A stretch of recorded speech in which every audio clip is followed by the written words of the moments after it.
Olá, eu sou a Kellen, sou professora do Centro Paula Souza e preparei este vídeo para apresentar no oitavo encontro de Memórias e História da Educação Profissional Tecnológica, mostrando um pouquinho do trabalho que estou desenvolvendo de catalogação de uma coleção de livros existente no Centro de Memória da ITEC Carlos de Campos. A ITEC Carlos de Campos foi a antiga escola profissional feminina.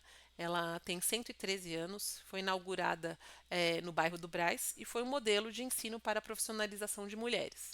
Ela ofereceu por muitos anos cursos baseados no que era esperado para as mulheres na contribuição da sociedade.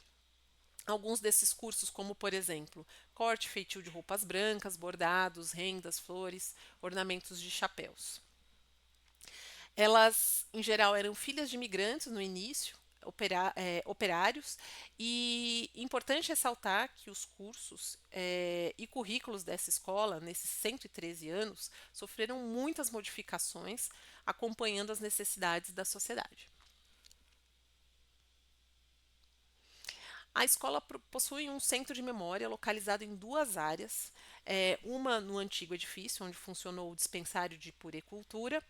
Ali existe uma sala técnica com uma apoteca, indicada ali no número um, e as outras salas, também nessa área, que expõem artefatos usados pelas alunas para aprender os ofícios designados à mulher, como exemplo de pratos, copos, taças, dentre outros equipamentos. Outra sala, também chamada de sala de historiografia, é, onde estão localizados alguns arquivos deslizantes, documentos da escola, fotos e outros livros. É, Parte desses livros já foi catalogada no ano passado e chamamos essa coleção de Coleção Horácio Augusto da Silveira, em homenagem a um dos seus diretores. Essa coleção provavelmente fazia parte da biblioteca da escola. No ano de 2024, esse ano, serão levantados livros que provavelmente fizeram parte das prateleiras da diretoria ou administração da escola. Muitos desses livros com um cunho mais voltado para a educação e seus aspectos legais. Podem ter sido utilizados como auxílio no momento que a edificação também serviu para abrigar a superintendência de ensino. Trago aqui um esquema de organização para salvaguardar materiais do acervo. Uma das ações seria a documentação e, para isso, o levantamento e catalogação do material existente no acervo do Centro de Memória. Essa segunda coleção, que está sendo gerada agora, levantada, né, será intitulada Laia Pereira Bueno, que foi levantada, numerada e agora está em processo de catalogação. É importante entender que ainda há muito trabalho a ser feito junto a esses livros e outros materiais, documentos existentes na escola, que na busca de conservação, como restauro, higienização e manutenção, são muitos trabalhos, apesar da catalogação, a serem feitos no mesmo material e outros existentes. Aqui trago um panorama do que foi encontrado e os procedimentos metodológicos para o tratamento desse material. Os livros foram encontrados em um armário de madeira, em uma sala de arquivo, na sala de arquivos deslizantes, ou seja, né, também intitulada Sala de Historiografia na escola. Em seu processamento, buscou-se um cuidado com a manipulação, porque muitas das partes de alguns livros estavam soltando. Para mitigar o risco de posicionamento das obras em outras prateleiras, elas foram sendo identificadas individualmente durante o processo de catalogação. Durante o processo também foi feito o mapeamento em planilha de dados, que serão disponibilizados num catálogo e terão informações sobre cada uma dessas obras. A cada 10 livros foi feito uma seleção e intitulado e colocada a numeração com post-it para que fossem tiradas fotos de cada capa. Depois desse processo, foram coladas etiquetas com QR Code e enumeração de cada obra, utilizando um procedimento que evita o menor contato possível com a cola dessa etiqueta na área de lombada do livro. Com isso, foi possível uma organização sequencial na prateleira disponível e todos os livros dessa coleção foram etiquetados e foram levantados 240 livros. Uma questão apenas que os livros completamente íntegros, exceto os livros que faltavam-se partes e que não era possível identificar o título. Aqui estão a planilha base com dados identificados, como a numeração, o nome do autor, o órgão responsável. Nem sempre existia o autor nessas obras. É muito natural também ter o órgão responsável, o título, a data, o local, a editora, entre outros itens importantes na catalogação.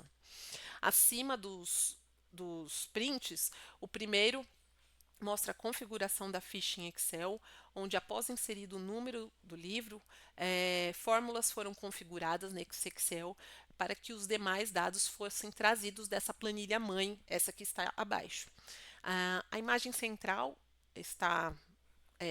considera uma foto da ficha com imagens da capa de cada um dos livros. Aqui é possível verificar como foram feitas as etiquetas. Elas foram adquiridas em um fabricante de confiança e qualidade que dispõe de site para a formatação mais conveniente. Essa etiqueta consta do centro de memória da ETEC Carlos de Campos, a sigla CLPB, o que significa Coleção Laia Pereira Bueno, em homenagem à antiga diretora da escola, seguida da numeração dada a cada livro. Foi também incluído um QR Code que dará acesso a uma base geral que conterá todas as fichas de todos os livros da coleção, com a informação e as fotos da capa tiradas durante o processo. Trouxe aqui um questionamento sobre estar ocorrendo qualquer questionamento sobre poder utilizar etiquetas nesses livros. Primeiramente, porque a preservação se dá a partir do momento que conseguimos identificar a peça. Segundo, porque a etiquetagem permite uma rastreabilidade mais eficaz, protegendo o acervo contra furtos, perdas, extravios. Terceiro, porque foi feita com um material de muita qualidade. Quarto, porque a etiqueta com a numeração na lombada do livro propicia uma visualização mais fácil da coleção, numeração de cada um desses livros e verificação de sequências, a qual local pertence o livro, possibilitando inclusive uma localização mais rápida no caso de uma necessidade de consulta ou uma pesquisa rápida. Por último, eu trago o exemplo da coleção Horácio Augusto da Silveira, que foi etiquetada com post-it no ano passado. Alguns deles já caíram, estão e não apresentaram a mesma disponibilidade de movimentação e praticidade nessas prateleiras de livros. Então, resumindo, um método escolhido com muito cuidado, apesar de marcar a lombada dos livros em alguns pontos, que a gente também tomou cuidado em algumas situações, irá minimizar dessa forma o risco de perda desses livros e melhor flexibilidade na hora de sua eventual movimentação.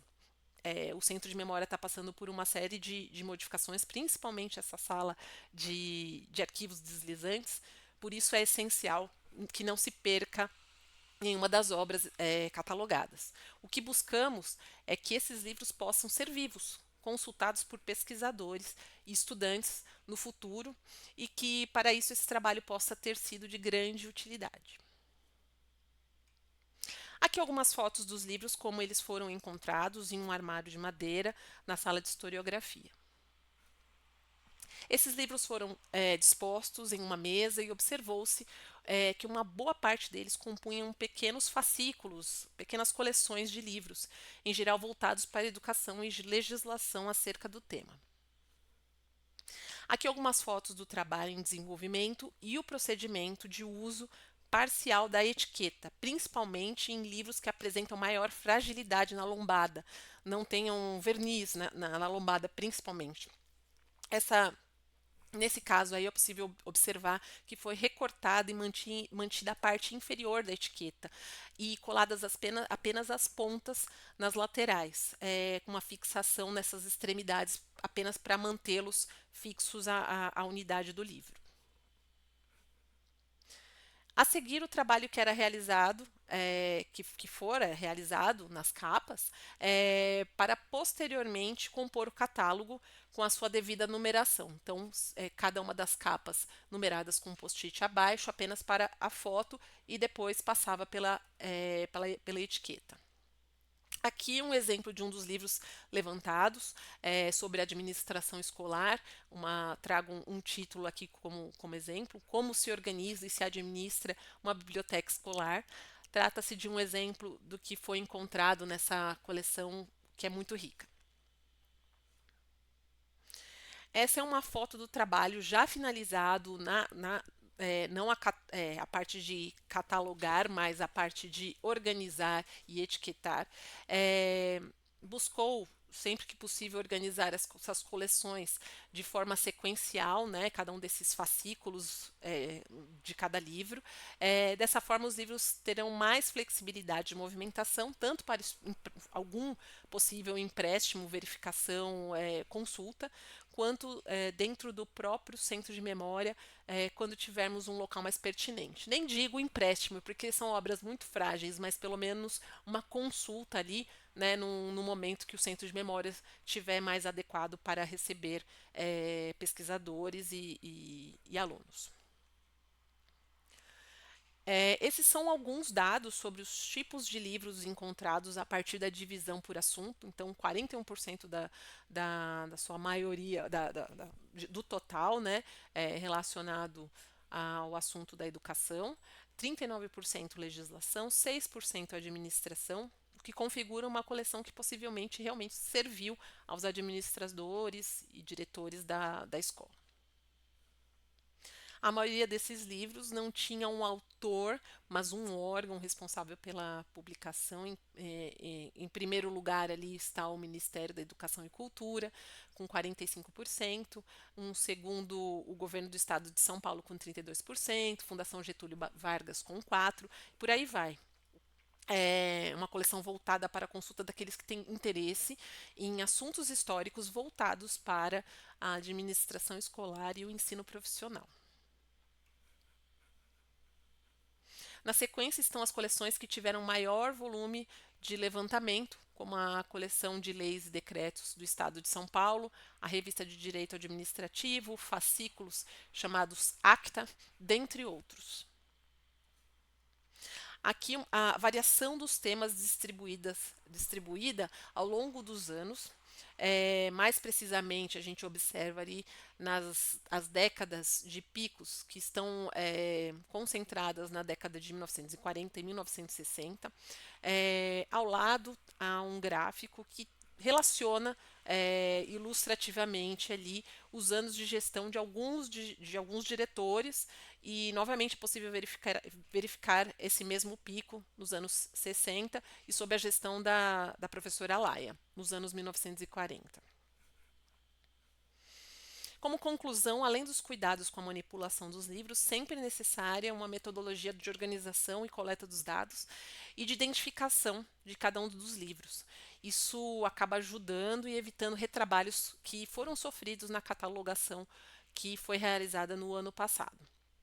Os livros da coleção Laia Pereira Bueno estão voltados para administração escolar, ensino profissional e história, e a partir da conclusão dessa catalogação, teremos mais segurança de que nenhuma das suas obras ou que está compondo essa nova coleção será perdida. Aqui seguem as referências bibliográficas utilizadas para o desenvolvimento deste trabalho, e eu fico à disposição caso possa auxiliar com as lições aprendidas nesse e no caso anterior, nos dois processos, e também para aprender com quem possa trazer alguma contribuição para melhor conservar e manipular esses livros e outras obras para podermos dar andamento em demais catalogações da ETEC Carlos de Campos e do seu centro de memória. Obrigada!